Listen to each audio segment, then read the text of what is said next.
Pada hari itu, rencananya si Rio ini mau jemput si Sinta. Tapi ketika di perjalanan, si Rio ini malah mengalami kecelakaan yang sampai-sampai membuat nyawanya itu melayang.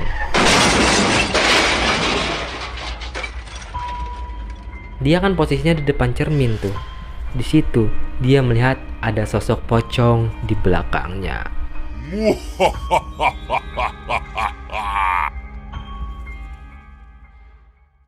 Halo brother dan sister semuanya, kembali lagi ya Pak di channel gua Rahmat RMT. Kaget boleh, jantungan jangan. Nah, seperti biasa, kali ini kita akan bercerita kisah horor lagi nih, geng. Cerita horor kali ini menceritakan kisah hidup seseorang wanita yang dimana dia harus menjalani hari-harinya dengan begitu sulit. Dari yang awalnya ditinggal cowoknya, terus juga wanita ini mengidap penyakit yang gak tahu cara ngobatinnya gimana, dan banyak hal lagi yang sampai-sampai membuat wanita ini depresi dan hampir gila. Apakah semua ini ada kaitannya dengan hal mistis? Daripada bingung dan penasaran, mending langsung aja yuk masuk ke dalam ceritanya. Seperti biasa, zona hitam. Zona hitam di mari, kalau kaget jangan lari.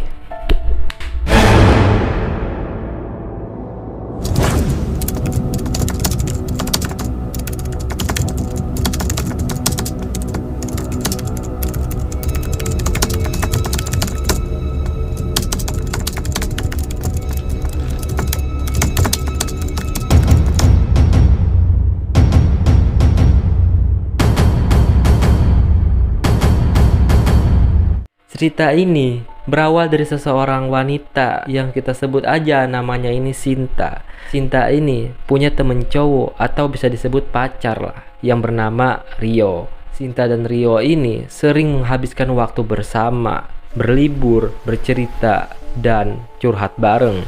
Hari-hari dilalui mereka dengan begitu bahagia.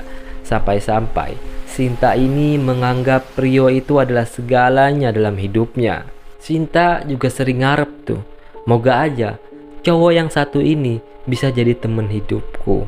Tapi takdir berkata lain. Beberapa waktu ke depan, Sinta ini ternyata mendengar kabar yang benar-benar mengejutkan. Ia tak menyangka cowok yang selalu di sampingnya, yang selalu nemenin dia, ternyata meninggal dunia.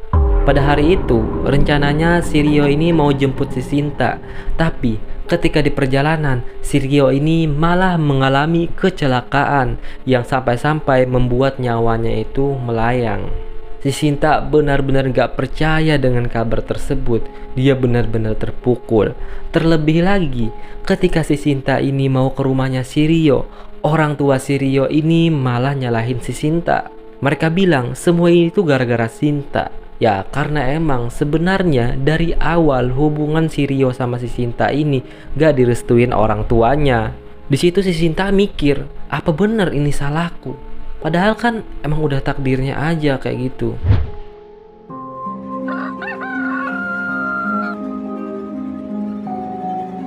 Beberapa hari setelahnya, si Sinta ini mendadak berubah. Dari yang awalnya si Sinta ini ceria, suka senyum, dan juga suka ngobrol, dia berubah 180 derajat menjadi orang yang suka menyendiri, pendiam, dan juga yang ngomong paling 1-2 kata saja. Hal tersebut terjadi tak lain tak bukan karena si Sinta ini merasa kehilangan si Rio.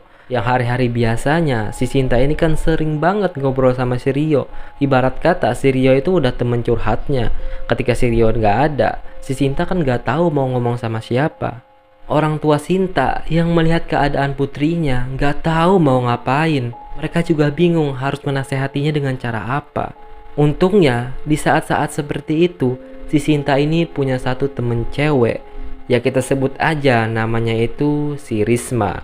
Melihat keadaan temennya terpuruk, si Risma ini berinisiatif untuk nemeni si Sinta. Setiap hari si Risma ini datang dan ngejenguk si Sinta.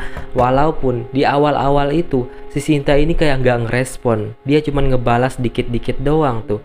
Tapi si Risma tidak berkecil hati. Dia tetap tuh tiap hari datang ke tempat si Sinta, geng. Walaupun tiap hari juga dicuekin. Sampai akhirnya Kedatangan si Risma ini ternyata membuahkan hasil, geng. Bisa dibilang Sinta ini keadaannya sudah lebih baik daripada sebelumnya.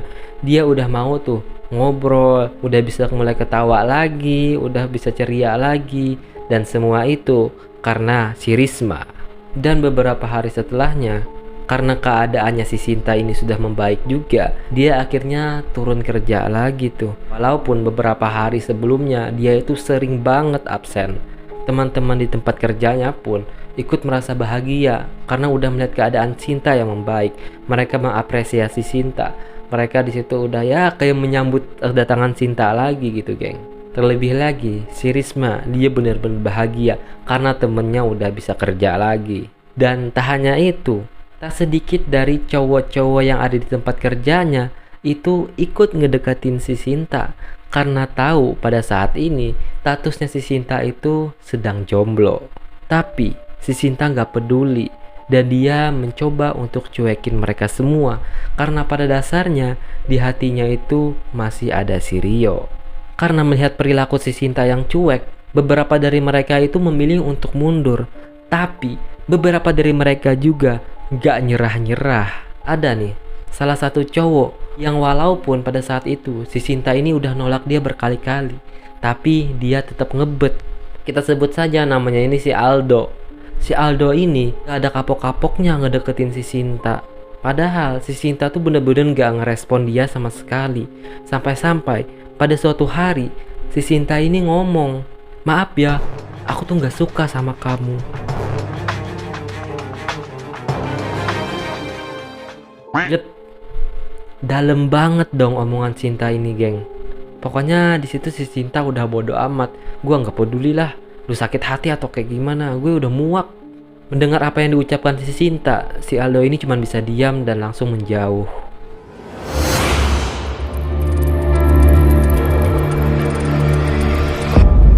Beberapa hari setelahnya, di saat sore hari, pada waktu mereka pulang kerja, si Sinta ini berdiri di pinggir jalan seperti orang yang cemas. Karena melihat posisi si Sinta yang kebingungan, si Chandra pun mendekati dia. Si Chandra ini ya bisa dibilang kayak supervisornya di perusahaan itu, geng. Di situ si Chandra ini nanyain sama si Sinta, "Kamu kenapa? Kok kelihatan kayak orang bingung banget?" "Oh, ini mas, motor bapakku mogok. Jadi aku disuruh ikut angkutan umum dulu karena bapak nggak bisa jemput aku. Mending pulangnya ikut aku aja. Kan kita juga sejalur." "Tapi nggak apa-apa ya mas." "Udah nggak apa-apa, buruan naik keburu sore ntar." Dan akhirnya di situ si Sinta pun ikut si Chandra pulang. Dan disitulah kedekatan si Sinta dan si Chandra ini mulai terbentuk. Menurut si Sinta, si Chandra ini tipikal cowok yang cuek dan beda aja sama cowok-cowok yang lain. Ya mungkin dia suka cowok-cowok yang cuek gitu kali ya. Ya udah tuh, saking deketnya Chandra dan Sinta ini, teman-teman mereka itu ngira mereka ini pacaran. Tapi ketika ditanya, Sinta itu cuman jawab, "Kami cuman temenan kok." Semakin hari, kedekatan mereka ini semakin dekat. Tapi di situ Sinta lupa bahwa ada orang yang gak suka dengan kedekatan mereka berdua. Dan disinilah mulai kejadiannya. Beberapa hari setelahnya, si Sinta ini merasa kayak gak enak badan. Terlebih lagi, rambutnya itu tiba-tiba rontok, geng. Melihat rambut yang terus berjatuhan, Sinta ini pun memotong rambutnya menjadi pendek. Dia ngiranya mungkin rambutnya itu rontok karena kepanjangan. Dan tak hanya itu, si Sinta ini kerap kali mengalami mimpi buruk. Pada hari itu, si Sinta ini tidur dan dia bermimpi. Dia bermimpi sedang berada di liang lahat. Dan hal tersebut membuat si Sinta ini susah untuk bernapas. Dan bener aja, ketika si Sinta ini bangun dari tidurnya, dia merasa napasnya itu kayak bener-bener hampir habis. Seakan-akan mimpinya itu bener-bener kayak kenyataan. Duh, aku kenapa ya? Gak biasanya aku mimpi kayak gini. Dan juga ini kok mimpinya kayak nyata banget ya, ucap Sinta. Dan mimpi itu nggak terjadi cuma satu kali itu aja. Beberapa malam setelahnya pun dia seringkali memimpikan hal yang sama.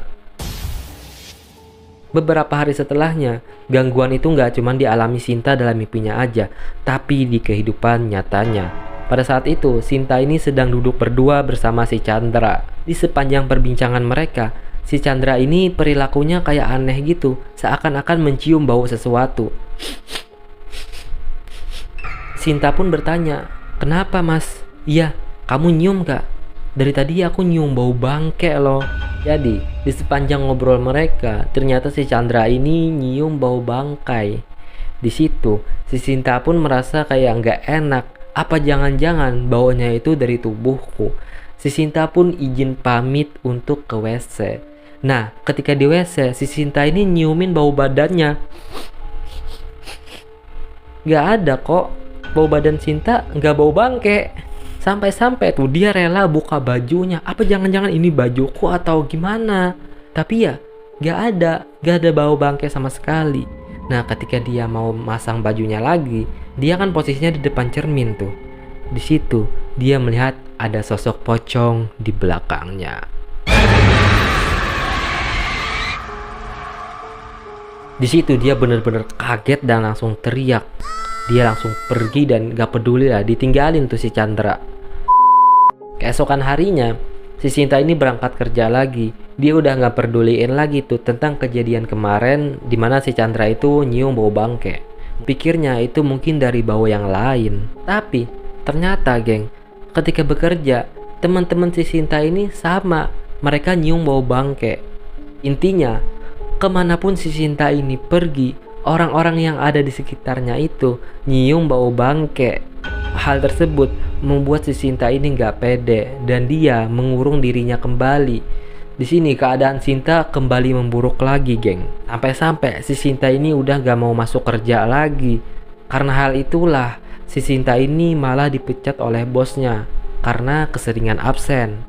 Keadaan si Sinta semakin hari semakin memburuk, geng.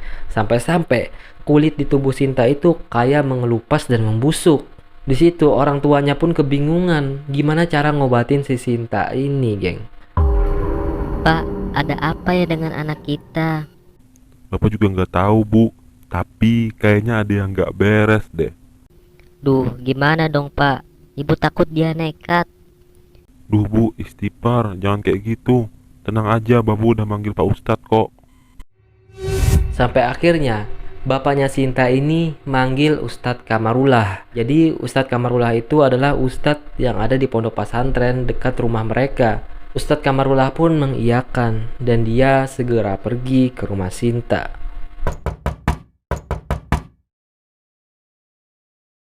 Ketika di rumah Sinta, mereka pun kumpul di situ. Ada orang tua Sinta, dan juga ustadznya. Di situ si ustadz ini ngomong, "Bu, Pak, sepertinya anak ini sudah diganggu oleh roh jahat. Dan dari semua inilah masalah itu muncul." "Maksudnya gimana, Pak?" "Jadi ada sosok roh jahat yang mengikuti anak ini kemanapun dia pergi." "Sosok apa, Pak?" "Sosok itu pocong, Bu."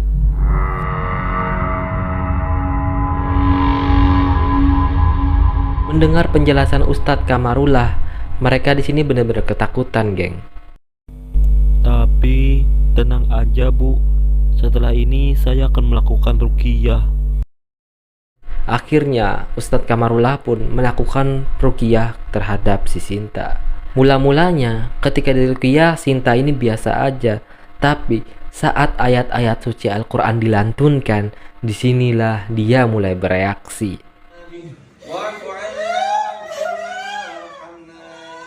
Si Sinta udah kayak orang gila, dia loncat-loncat dan teriak-teriak, geng. Sinta ini juga teriak-teriak dan mengeluarkan beberapa suara yang gak jelas gitu, geng. Di saat kesurupan itu, si Sinta ini juga sering mengatakan kuburan, kuburan. Karena melihat keadaan si Sinta yang semakin berontak, akhirnya si Ustadz Kamarullah ini mengeluarkan kayu dari belakangnya. Kayu itu mungkin udah direncanain dan dibawa Ustadz Kamarullah dari pesantrennya. Ketika si Sinta ini berontak, tiba-tiba si Ustadz Kamarullah ini mukulin tuh kayunya ke belakang punggung si Sinta. Kedebuk. Setelah dipukul, si Sinta ini muntah-muntah. Dan setelah itu keadaannya alhamdulillah membaik. Melihat hal tersebut, orang tuanya ini sedikit tenang. Tapi kata Ustadz Kamarullah, ini belum selesai. Ustadz Kamarullah bilang, Sinta ini kena gangguan santet dari seseorang, yang dimana Sinta ini telah dinikahkan dengan sosok pocong, yang bisa dibilang teluh kawin pocong. Nah, karena itulah kemanapun Sinta ini pergi, pocong itu selalu mengikuti si Sinta. Dan santet ini cukup berbahaya, karena santet ini bisa mengganggu fisik ataupun emosionalnya si Sinta dan bisa saja menyebabkan kematian. Orang tuanya pun semakin sedih mendengar hal itu. Terus gimana dong ini Ustadz? Di sini si Ustadz Kamarullah menjelaskan, kita harus cari itu di mana letak media santetnya si Sinta ini. Nah, kebetulan tadi si Sinta ini beberapa kali ngomong kuburan-kuburan. Mungkin itu adalah kunci jawabannya.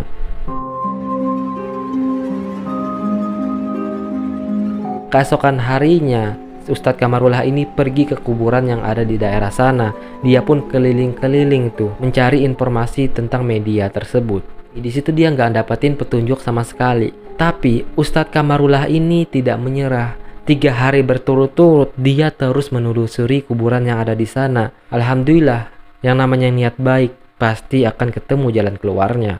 Ketika si Ustadz Kamarullah ini mau pulang, dia melewati sebuah kuburan yang terbengkalai. Di atas kuburan itu ada kayak segundukan tanah gitu. Karena hal itu mencurigakan, si Ustadz Kamarullah pun mengambil tanah itu. Ketika dibuka, betapa terkejutnya Ustadz Kamarullah. Ternyata itu ada kayak boneka pocong-pocongan yang gedenya itu seukuran tangan orang dewasa. Ketika kainnya tadi dibuka, ternyata di situ ada kayak bungkusan kecil lagi kayak boneka gitu, geng. Nah, di situ ada pas foto ukuran kecil, dan ternyata setelah dilihat foto itu adalah fotonya si Sinta. Tak pikir panjang, Ustadz Kamarullah pun langsung membakar media santetnya itu. Alhamdulillahnya, setelah itu beberapa hari kemudian si Sinta ini udah membaik keadaannya. Gak hanya itu, ada hal yang lebih mengejutkan lagi, geng. Pada hari itu rumah mereka ini diketok. Setelah dibukain, ternyata itu adalah temannya si Risma tadi. Tapi di sini si Risma datang dengan keadaan yang kayak orang cemas dan menangis. "Kamu kenapa, Ris?" kata Sinta. Disitulah baru si Risma ini mengaku. Ternyata yang melakukan santet itu adalah si Risma. Gak kebayang kan? Tiba-tiba plot twistnya yang ngasih santet itu ternyata si Risma. Maaf Yasin, aku udah tega ngelakuin ke kamu. Aku telah tega melakukan ritual teluh kawin pocong kepadamu. Astagfirullahaladzim, kok kamu gini, Riz? Emang salah aku apa? Aku itu iri sama kamu, Sin. Banyak banget cowok yang ngedeketin kamu. Saat kamu sedih, aku datang untuk menghiburmu. Tapi ketika kamu sudah pulih, kamu malah mengambil Mas Chandra dari aku. Hah? Mas Chandra? Jadi selama ini... Di saat mereka ngobrol, ayah Sinta ini langsung menyela. Udahlah, kami hargai kejujuran kamu. Tapi mending kamu pergi aja deh dari tempat ini. Om, maaf ya Om. Tapi aku benar-benar minta maaf. Beberapa hari ini aku digangguin pocong Om. Mungkin ini adalah karma dari perbuatanku. Udah, kamu pergi aja. Dan disitulah ternyata plot twistnya, geng. Si Risma ini ternyata suka sama si Chandra. Nah, jujur ya, awalnya gua kira si Sinta ini disantet sama si Aldo, cowok yang ditolaknya mentah-mentah. Ternyata santet itu dikirim dari teman dekatnya sendiri. Ya udahlah, mungkin ceritanya sampai di sini dulu. Makasih banget buat kalian yang udah nonton sampai habis. Seperti biasa, sebelum cerita ini berakhir, gua disclaimer dulu nih. Ini adalah cerita yang dimana gue nggak tahu bener atau enggaknya. Yang pasti dari sebuah cerita itu pasti ada yang namanya intisari.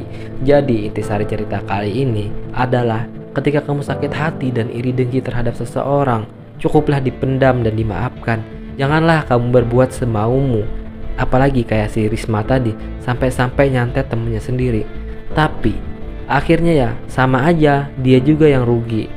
Udahlah, mungkin ceritanya juga udah sampai di sini aja. Dia payung sebelum hujan, dekati Tuhan sudah pasti aman. Yang pasti kita nggak akan ketemu lagi beb, kalau kalian nggak subscribe. Saya Rahmat, yang bikin jantung Anda kacau, izin pamit. Wacau. Assalamualaikum.